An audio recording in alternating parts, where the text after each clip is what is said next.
Great Wall. And it's actually written by the engineering elementary team and illustrated by Jeanette Martin. It's a wonderful story. However, again, I'm Beth Elson, and I'm going to retell it as a storytelling. Does anybody know what a detective is? Who can describe a detective? Solves mysteries. Okay, solves mysteries. Perfect. Anyone else? Come on. What do I have to do? Look for clues. Absolutely. What else? Ask questions. Okay, you guys are doing great. My name is Yemin, and I am from China, Beijing, China. And outside where I go to school, my little school, there is a wonderful garden.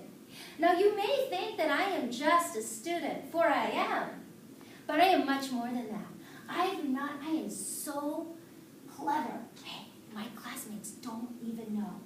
I am a secret detective. And I am here to solve our mystery.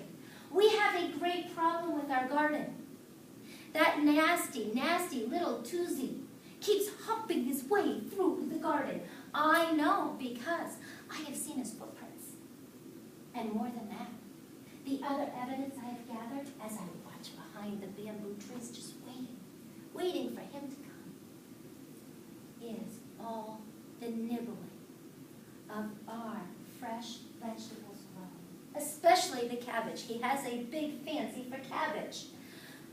How sad for us. All we want to do is have a prosperous garden.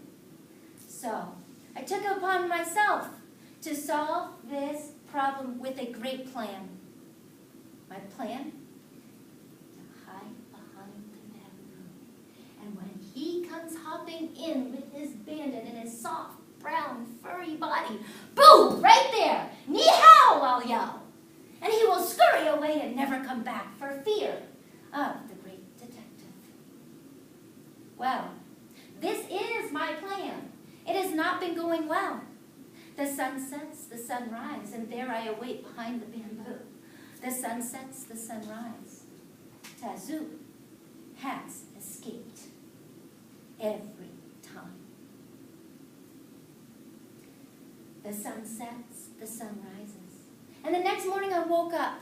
I checked the calendar and I got shivers with excitement. Today we were going on a field trip to see the Great Wall of China. La Shore, as we got off the bus, gathered us and brought us over to the wall. And she asked us, each one of us, what do you think this Great Wall is here to do? One of my friends, Chen, yelled out, I know, it keeps the cold out. Another, I know, it keeps the warm in. And I thought, I know, another yelled, it keeps the animals out. And she said, well, that's an interesting comment, but if it's to keep the animals out, why is it nicknamed the Sleeping Dragon? There, she must have seen an aha in my eyes. She asked me, why, Yemin, do you think it's called the Sleeping Dragon? And I thought, and I said, well, it's very long and it's very large, just like a dragon. And it does protect us from our enemies, just like a fierce dragon would. And she said, yes, it is just like a dragon. As we continued our tour along the Great Wall, we used our notebooks to take notes and to think about this powerful wall and what it meant to us in China. The sun set and the sun rose. I met my good friend Chen over by the garden instead of going to recess, and we snuck through to see if our Tuesday had returned. The sneaky little devil had, and right where Chen had planted his seeds, sadly, they were gone. He looked at me with dismay. What are we going to do? And I looked at him, and I thought, we need a new plan. I walked home a little depressed that day, thinking, what are we going to do?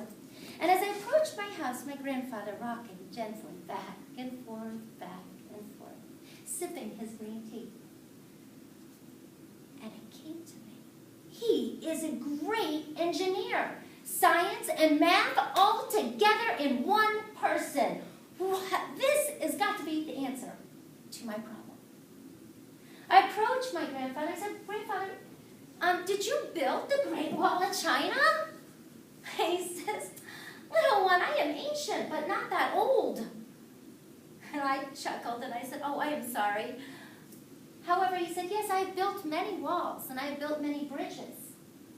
And she began thinking to herself, this might be a good resource.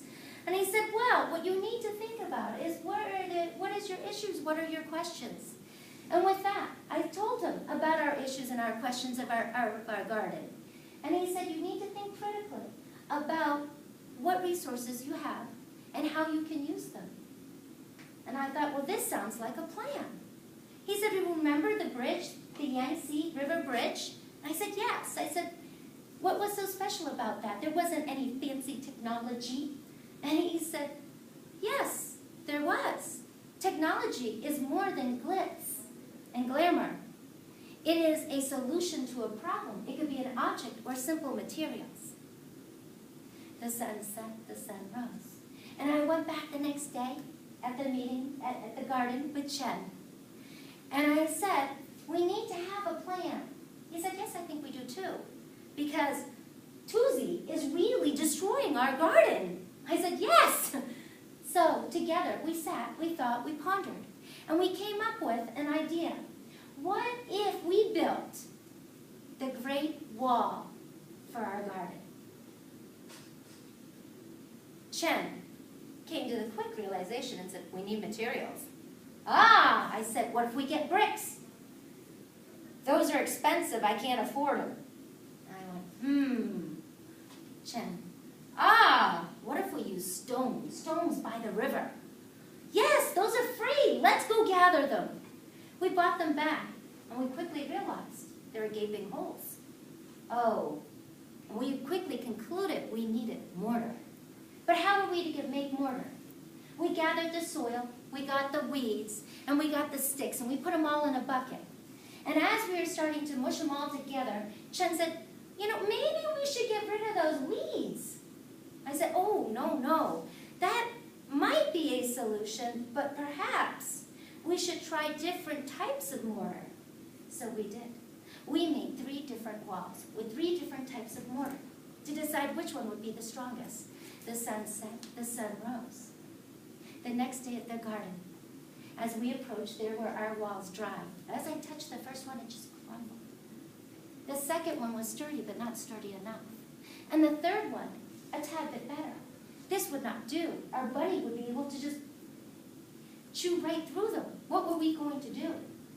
So we revisited and we rethought, and we had to think carefully, what else can we do to combine these to make them stronger? And we did. We came up with a new solution. The sun set and the sun rose. The next day there was our wall. And to the touch, it was strong. We knew then that our wall, our plan, the materials that we were using were just perfect. And these were the ones that we had to continue. And as the sun set and the sun rose and the sun set and the sun rose and the sun set and the sun rose, we kept building. And in class we kept talking about the Great Wall. One day, about a week later, Lashore, our teacher, said, children, gather, let us go to the garden and see how well our plants and our vegetables are thriving. We lined up and walked to the garden. Secretly, Chen and I smiling in the back, waiting to see everybody's reactions. When they entered the garden, there was dismay and sadness. What had happened to our plants? Lashore, that Tazu has been back and has robbed us blind once again. One student kept walking down the path, weaving slowly, all of a sudden shouting and yelling, come here, quickly! You guys, hurry! The teacher, Lashore, following along the way, briskly walking through the garden path. Who did this? She shouted. Chen and I gathering in the back, not quite sure how to respond quite yet. Who made this wonderful wall, this great wall? She cried. Chen and I slowly lifted our eyes. She smiled, the twinkle in her eye, and said, what wonderful engineers you will be. You have saved our life.